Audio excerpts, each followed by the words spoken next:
नमस्कार साथियों, staff solution के यूट्यूब चैनल में आप सभी साथियों का एक बार फिर से स्वागत है। और साथियों, जैसा कि आप जानते हैं कि अवनी वेलफेयर सोसाइटी जो है वो विगत 10 वर्षों से भोपाल और संपूर्ण मध्य प्रदेश के साथ साथ पूरे देश में निरंतर वृक्षारोपण का कार्य करती आ रही है ये संस्था। और अभी हाल ही में जो है मुख्यमंत्री जी ने इस संस्था की काफ़ी सराहना की। और वो सराहना इन तस्वीरों के माध्यम से भी आप देख सकते हैं। और ये जो फोटो में मैं आपको सबसे कॉर्नर में मुख्यमंत्री जी के साथ जो जिनकी फ़ोटो दिखा रहा हूँ, ये हैं अवनी वेलफेयर सोसाइटी के संस्थापक, प्रणेता और पर्यावरण संरक्षण के क्षेत्र में अपना तन मन धन खुद लगा करके और वृक्षारोपण के लिए कार्य करने वाले अवनी वेलफेयर सोसाइटी के संस्थापक श्री विजय गुप्ता जी, जो कि आज वो हमारे इस खास कार्यक्रम के लिए समय निकाल करके अपने बहुमूल्य समय में से कुछ जो है समय निकाल करके हमारे बीच उपस्थित होंगे। लेकिन उससे पहले कि वो हमारे बीच पहुँचे और हम उनसे बातचीत करें, मैं संस्था के बारे में आपको थोड़ा सा जानकारी देना चाहूँगा। साथियों, जैसा कि आप वीडियो में भी देख पा रहे हैं, आपको अवनी वेलफेयर सोसाइटी एक नाम दिख रहा है। आ का मतलब है आंवला, और यहाँ पे जो डब्लू है वो उसका मतलब वुमेन एम्पावरमेंट से होता है दोस्तों, यानी कि महिला सशक्तिकरण के लिए भी ये संस्था कार्य करती है। और जो एन डबल ई यानी कि नी दिख रहा है उसका मतलब नीम होता है। तो ये नाम जो है अपने आप में बड़ा यूनिक सा हो जाता है। और यहाँ पर आप देख रहे हैं जो संस्था का उद्देश्य है, माननीय मुख्यमंत्री जी शिवराज सिंह चौहान जी के साथ वृक्षारोपण, यानी कि प्रदेश के जो मुखिया हैं शिवराज सिंह चौहान जी, उन्होंने भी अपना बहुत बड़ा योगदान दिया है। और 1 करोड़ वृक्षारोपण एवं विश्व का सबसे बड़ा पक्षी संरक्षण केंद्र भोपाल में, और जो है इसके साथ साथ वुमेन एम्पावरमेंट के ऊपर भी संस्था विगत कई सालों से काम करती आ रही है। और इसका जो दोस्तों मुख्य श्रेय जाता है, देखिए कुछ लोग होते हैं दुनिया में, 2 प्रकार के लोग होते हैं। एक होते हैं जो केवल काम करते हैं, और दूसरे होते हैं जो केवल श्रेय लेना चाहते हैं। तो विजय गुप्ता जी भी उन्हीं में से आप समझ लीजिए कि ये श्रेय लेने वाले व्यक्तियों में से नहीं है, ये केवल काम करने वाले व्यक्तियों में से एक है। तो वो हमारे बीच पहुंच चुके हैं। और साथियों, मैं विजय गुप्ता जी का बहुत बहुत स्वागत करता हूं अपने इस खास कार्यक्रम में, जिसका नाम है एक खास मुलाकात एक खास शख्सियत के साथ। विजय गुप्ता जी, सबसे पहले तो आपका बहुत बहुत स्वागत, वंदन, अभिनंदन है। और दुनिया के कम से कम 1 करोड़ लोगों से ज़्यादा व्यक्तियों का प्यार आपको मिल रहा है, और आपके मिशन से पूरी दुनिया से, यानी भारत के अलावा जर्मनी, ब्रिटेन, दुबई तक से लोग आपसे जुड़ना चाहते हैं और आपके इस मिशन के बारे में, आपके इस उद्देश्य के बारे में जानना चाहते हैं। चूँकि आज की डेट में आपका ये वृक्षारोपण का कार्यक्रम इतना पॉपुलर हो चुका है कि अभी कुछ दिन पहले मुझे ये जानकारी प्राप्त हुई कि आपको दिल्ली से, दुबई से, अलीगढ़ से, इलाहाबाद से, यहाँ तक से लोग वृक्षारोपण के कार्य के लिए संपर्क कर रहे हैं। जैसा कि मैंने अपने वीडियो में सबसे पहले ही बता दिया कि कुछ लोग केवल श्रेय लेने वाले होते हैं दुनिया में, और कुछ लोग केवल कार्य करने वाले होते हैं, और मैं आपको दूसरे प्रकार के लोगों में देखता हूं। तो ये जो कार्य आप कर रहे हैं, सबसे पहले मैं जानना चाहूँगा कि इसकी प्रेरणा आपको कहाँ से मिली और इसकी शुरुआत कैसे हुई। सबसे पहले बहुत बहुत धन्यवाद आर्यन साहब का कि जो इस प्रयास को इतने लंबे स्तर तक ले गए कि विदेशों से भी हमें कमेंट्स मिला। और जैसा आपने बताया कि दिल्ली, अलीगढ़, हैदराबाद, चेन्नई, मुंबई, तो ये आपके सोशल मीडिया का ही कमाल है। जो स्टाफ सॉल्यूशन का यूट्यूब चैनल है, इसका जो रीच है यंग जनरेशन्स में, हम सारा श्रेय उनको देना चाहेंगे। और सबसे बड़ी बात यह है कि ये एक सामाजिक कार्य है। और जैसा कि आपने बोला कि इसकी शुरुआत कैसे हुई, तो इसकी शुरुआत सन 2009 या 10 के तकरीबन हुई, जब हम लोगों ने पर्यावरण के दिशा में कार्य करना चालू किया। और वो दौर था जहाँ पे प्रदूषण पे बहुत ज़्यादा बातें होती थी, वायु प्रदूषण, जल प्रदूषण, नॉइस पॉल्यूशन। तो ये सारे पॉल्यूशन को कैसे दरकिनार करते हैं, तो हमने काफ़ी साइंटिफिक वे पे, वैज्ञानिक स्तर पे इसका रिसर्च किया, तो पाया कि वृक्षारोपण ही एक ऐसा माध्यम है जिससे पृथ्वी, जल, वायु, आकाश, अग्नि सभी को शुद्ध किया जा सकता है। जहां तक कि हम बात करते हैं कि वृक्षारोपण करने पे भी हमें कई विपरीत परिस्थितियों का सामना करना पड़ता है, अनुकूल परिस्थितियां नहीं मिलती। तो पहले हम लोगों ने काफी वृक्षारोपण किए, सैपलिंग खरीदी और उसके लिए किसी तरीके से अरेंजमेंट किया। प्राइवेट नर्सरी से हमने सैपलिंग खरीदा, तो जो पौध आते थे वो कहीं 90 रुपए के आ रहे, कहीं 50 रुपए के आ रहे, कहीं 30 रुपए के आ रहे हैं। काफी कॉस्टली पड़ता था हमारी संस्था के लिए भी और सभी लोगों के लिए, क्योंकि आज तक हमारी संस्था ने किसी से एक पैसे भी नहीं लिए। तो पहले सैपलिंग खरीदो, फिर उसके बाद उसकी देख रेख करो, फिर उसके बाद ट्री गार्ड लगाओ। ट्री गार्ड की कीमत ही 500 रुपए से चालू हो जाती, जो लोहे के होते हैं। 500, 600, 700, 800, अच्छे से अच्छे ट्री गार्ड 800, 900 रुपए। पता चला ट्री गार्ड ही लोग उखाड़ के ले गए। हमने ट्री गार्ड लगाया पेड़ की सेफ्टी के लिए, जिससे कोई पशु पेड़ को डिस्टर्ब ना कर सके, तो ट्री गार्ड उठा के ले गए। बाद में हमने जब बहुत अनुसंधान किया, तो विगत 5 से 6 वर्षों में हमने एक टेक्निक डेवलप की, जो एक जैपनीज टेक्निक है, जिसको हम सीड बॉल्स बोलते हैं। जो सीड बॉल्स है ये, तो उसके बारे में थोड़ा सा आप हमारे दर्शकों को बताएं कि ये सीड बॉल के माध्यम से जो है किस प्रकार से ज़्यादा वृक्षारोपण किया जा सकता है और इसके क्या लाभ होते हैं। और दूसरा प्रश्न हम ये भी जानना चाहेंगे कि हमारी जो यंग जनरेशन है, जो यूथ है, तो बहुत कम लोगों का रुझान जो है वृक्षारोपण और सामाजिक कार्यों में होता है। तो ज़्यादा से ज़्यादा युवाओं को इस कार्य से कैसे जोड़ा जाए?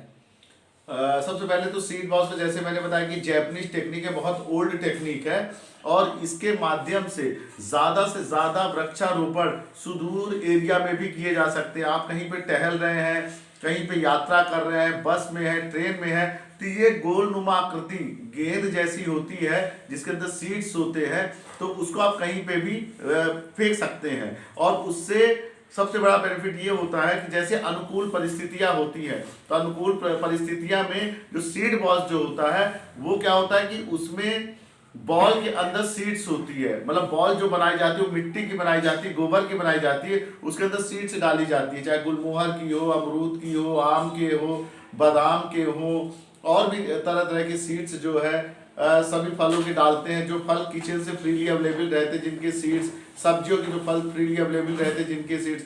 तो हमने ये पाया कि ये एक ऐसा मेथड है जिसमें पैसे कुछ नहीं लगने, क्योंकि घर में जो फल फूल आ रहा है, जो सब्जियां आ रही है, उसमें सीड्स हमें फ्री मिल रही है, धनिया हमें फ्री मिल रहा है, जीरा हमें फ्री मिल रहा है। तो ये सारे को, और हमको हमें प्रकृति ने मिट्टी फ्री दी हुई है। गोबर जो है कहीं से भी आप फ्रीली उठा सकते हैं। गोबर और इसका एकदम मिश्रण करके और गोलनुमा आकृति बना के उसके अंदर सीड्स डाल दिया जाता है, और सीड्स जैसे डाला जाता है उसको थोड़ा सुखाया जाता है और उसको अंधेरे में रख दिया जाता है। प्रकाश में हम लोग इसलिए नहीं रखते क्योंकि फोटोसिंथेसिस, प्रकाश संश्लेषण की क्रिया होगी और वह उसी समय जर्मिनेशन चालू हो जाएगा।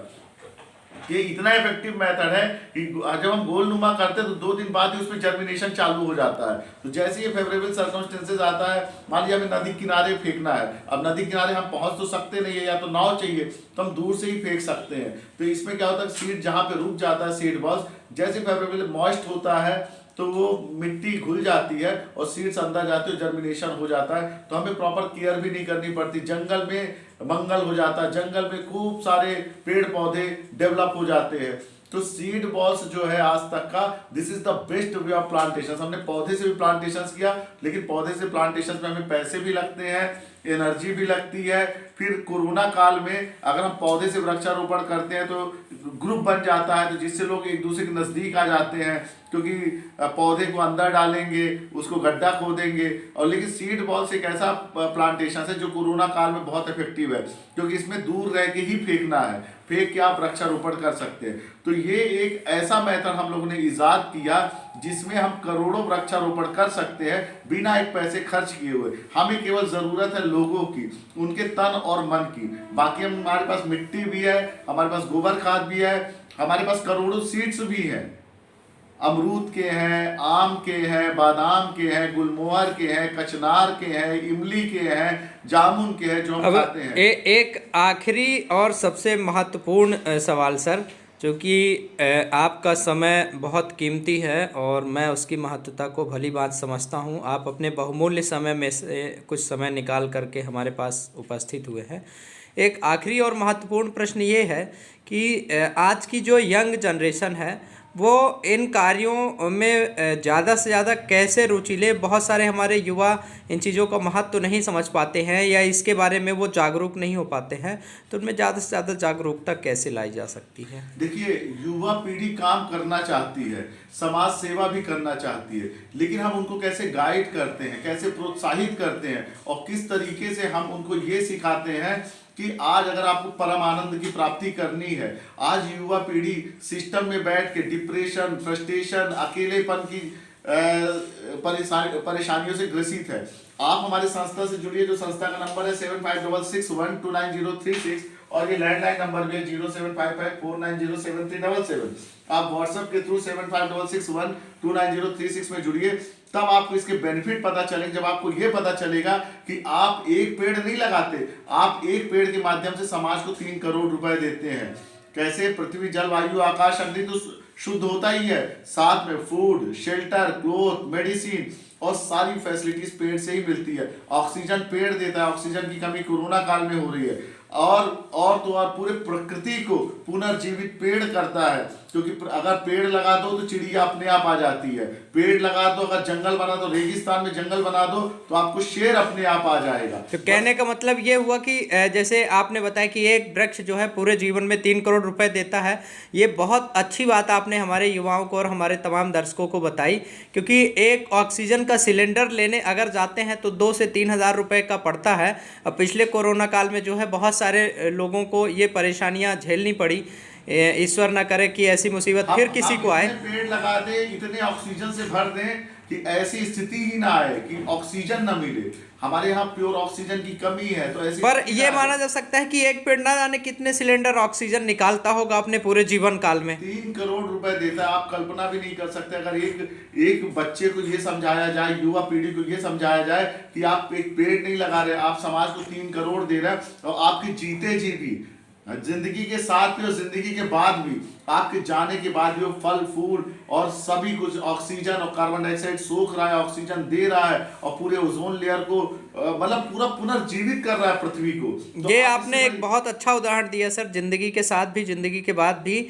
और मैं इस वीडियो का टाइटल भी यही रखना चाहूँगा कि एक वृक्ष पूरे जीवन में 3 करोड़ रुपए देता है। वो आप वृक्षारोपण के माध्यम से समाज को 3 करोड़ रुपए दे सकते हैं केवल एक पेड़ लगा करके, जो आपके जिंदगी के साथ भी। बात देखिए कि भगवान बुद्ध ने जिस पीपल के पेड़ के नीचे बौद्धत्व को प्राप्त किया था, आज भी श्रीलंका के अनुराधापुरम में वही पेड़ जीवित है।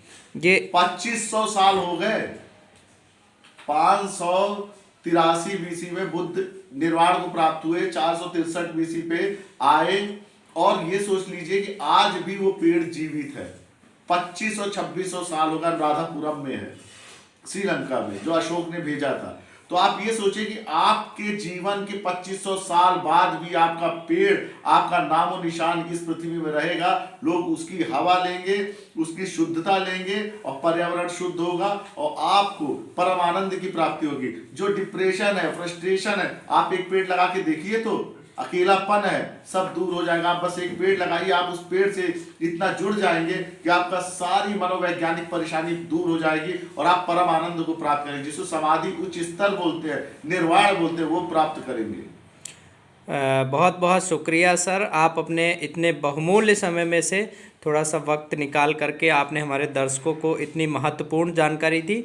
उसके लिए हम अपने तमाम दर्शकों की ओर से और हिंदुस्तान की 135 करोड़ जनता की ओर से आपका तहे दिल से शुक्रिया अदा करते हैं। लास्ट में बस यही बोलना चाहूँगा कि संस्था से जुड़े, हमें तन और मन की ज़रूरत है, हमें धन की कोई ज़रूरत नहीं है। हमारे पास इतना हुनर है, इतनी कैपेबिलिटी है कि बिना पैसे खर्च किए हुए हम करोड़ों वृक्षारोपण कर सकते हो। 25 संरक्षण केंद्र कर सकते हैं भोपाल में। बस आप जुड़िए और एक बार जब आप जुड़ेंगे तो आप सोचेंगे आप स्वर्ग में आ गए, जन्नत में आ गए, परम आनंद में आ गए। आप इसकी तुलना ही नहीं कर सकते। युवा पीढ़ी अगर इसमें जुड़ेगी तो तुलना ही नहीं कर सकती कि वो क्या पा रही है, वो कहाँ पहुंच गई, वो कौन से स्वर्ग रूपी द्वार पे एंटर कर गई एक वृक्षारोपण से। चलिए सर, हमारे लाखों दर्शकों को इतनी महत्वपूर्ण जानकारी देने के लिए आपका बहुत बहुत आभार, शुक्रिया। धन्यवाद सर, धन्यवाद, थैंक यू सर।